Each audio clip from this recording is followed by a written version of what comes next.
നല്ല മൊരിഞ്ഞ എന്നാൽ നല്ല സോഫ്റ്റായ വെട്ടുകേക്ക് എളുപ്പത്തിൽ നമുക്ക് വീട്ടിൽ തയ്യാറാക്കാം. 1 കിലോ മാവിന് 1/2 കിലോ പഞ്ചസാരയും 4 മുട്ടയാണ് ഞാൻ എടുത്തേക്കുന്നത്. 4 മുട്ടയും ഏലക്കാപ്പൊടിയും കൂടി ചേർത്ത് നന്നായി യോജിപ്പിച്ചതിന് ശേഷം 1/2 കിലോ പഞ്ചസാരയും കൂടി ചേർത്ത് നന്നായിട്ട് പതപ്പിച്ചെടുക്കണം.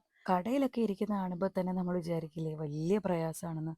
ഒരു പ്രയാസമില്ല കേട്ടോ, എളുപ്പത്തിൽ തന്നെ ഉണ്ടാക്കിയെടുക്കാം. ഇനി ഇതിലേക്ക് ടേസ്റ്റിന് വേണ്ടിയിട്ട് മാത്രം ഒരല്പം പാല് ഞാൻ ചേർക്കുന്നുണ്ട് കേട്ടോ. അതും നന്നായിട്ട് യോജിപ്പിച്ചതിന് ശേഷം ഞാനിവിടെ കളറൊന്നും ചേർക്കുന്നില്ല.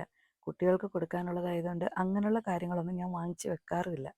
മഞ്ഞ കളറിന് ഞാൻ എപ്പോഴും മഞ്ഞപ്പൊടി തന്നെയാണ് ഉപയോഗിക്കാറ്. പിന്നെ ഇത് ഉണ്ടാക്കുമ്പോൾ നല്ല കളർ വേണം എന്നുള്ളവർക്ക് കളർ വാങ്ങിച്ചേർക്കാം.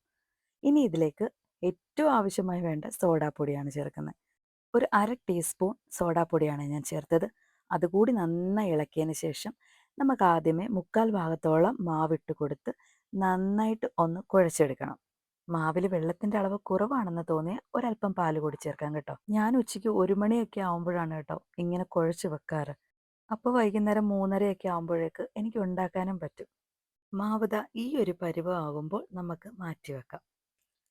ഇനി എണ്ണ ചൂടാകുമ്പോൾ ചെറിയ ചെറിയ ഉരുളകളാക്കി നമുക്ക് എണ്ണയിലേക്ക് ഇട്ട് കൊടുക്കാം.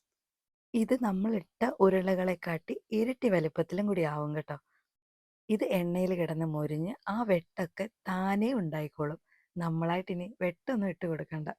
ഇങ്ങനെ സോഫ്റ്റായിട്ട് ഉണ്ടാക്കുന്ന വെട്ടുകേക്ക് എനിക്ക് ഭയങ്കര ഇഷ്ടമാണ്.